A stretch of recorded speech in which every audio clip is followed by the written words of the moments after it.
到新竹宝山乡的大家村，因为连几啊天落大雨，这个道路崩塌，至少有4户人家将做孤岛。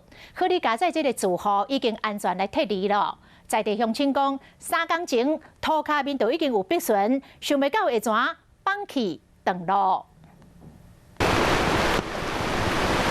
路拢闭起，阁有大量的土石。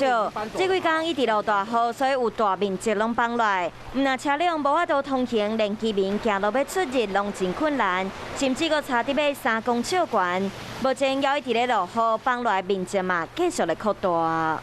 那跟着它继续在滑的情况下，再接下去就是人命的问题了。 根据了解，有4户人家有拿厝外路啊放落，甚至已经拖到门口埕，连带地涂骹水管嘛互冲断，目前已经是断水断电的状况。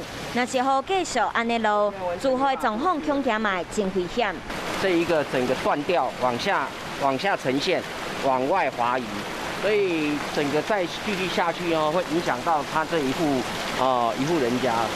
新竹县政府表示，目前住户拢已经撤离，不过大雨犹原继续咧落，大型机具嘛无法度入去，敢会当暂时先用布棚盖起来，希望会当减少土水冲来伤害速度。后续嘛必须要当雨停，利用更骨甲地基温和调，住户才有法度重新回去厝内。好来。 想要获取更多新闻资讯，想要看到主播最新的动态，赶快订阅华视YouTube频道。